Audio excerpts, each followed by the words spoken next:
And the Dragon is not just directly engaged with India, it is also fighting proxy battles. Case in point, China.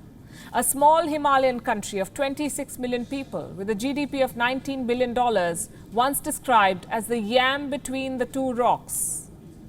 These are words of Prithvi Narayan Shah, the founder of modern Nepal. Little did he know that in 2020, in the middle of a pandemic, the yam would be squashed by one rock. Why am I saying this? Because Nepal's alliance with China has come at a very heavy cost. Kathmandu has lost its identity. It is dancing to the tune of the Dragon. Let me explain how. Nepal is indulging in unprecedented provocation. And I'm not talking about the map fixing. That was bad, but still on paper. This is happening on the ground. Nepal has deployed troops on its border with India. This has never happened before. The Nepali army has built a helipad. It has planted tents. It is building a camp. All of this drama is playing out in Dharchula, which also happens to be just 80 kilometers from the Chinese border. On the 17th of June, Nepal's army chief, General Purnachandra Thapa, visited the Kalapani border area. You see, playing around with the map is one thing. Deploying troops is quite another. The former is not okay, but the latter counts as military provocation, and this is something totally unheard of from Nepal. Nepal and China are not allies, they're not friends. There is another word that aptly explains or describes the ties between Mr. Oli's government in Nepal and China. It is called puppeteering.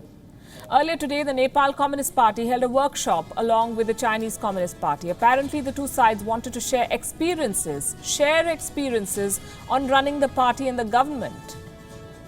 A similar workshop was held last year, just weeks before Xi Jinping's visit to Nepal. There are two takeaways from the so-called virtual workshop. First, there is no real sharing of experiences here. These are virtual schools being run by the CCP. Comrade Oli and his team are being coached by the Communist Party of China, the CCP. Here's an example.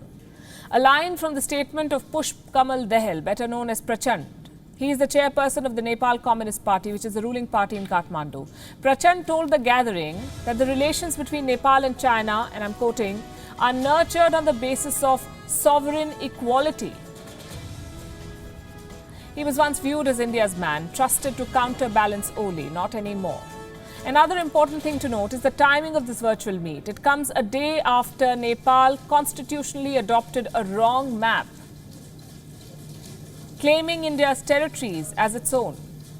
It also comes 4 days after the Galwan skirmish. 4 days after so many lives were lost, Nepal's ruling party is taking classes from the CCP. And Mr. Oli is proving to be a fast learner. The first thing he picked up from the CCP is how to ignore the problems of his own people. And that's exactly what he's doing, it seems. Turning a blind eye to the problems of Nepal. Let me list them out for you. The Wuhan virus, the one that came from China. It has made 9,000 people sick in Nepal. Healthcare is a mess.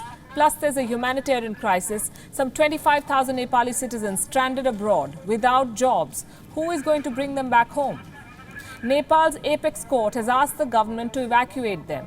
It had to step in. The court had to step in to remind the government of Mr. Oli and the Prime Minister of his duty.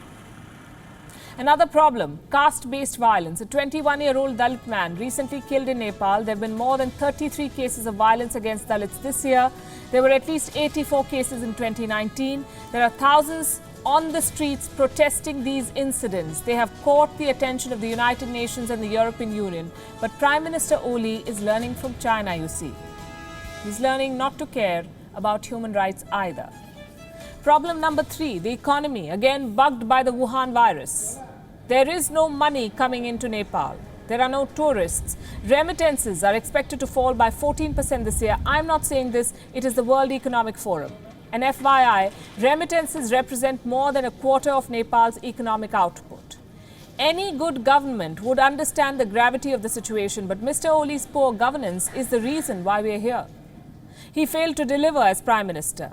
Now his politics depends on fanning anti-India sentiment. Ultra-nationalism is politically profitable in Nepal. But remember the law of diminishing returns and the significance of timing. Now is not the time to construct helipads or move troops.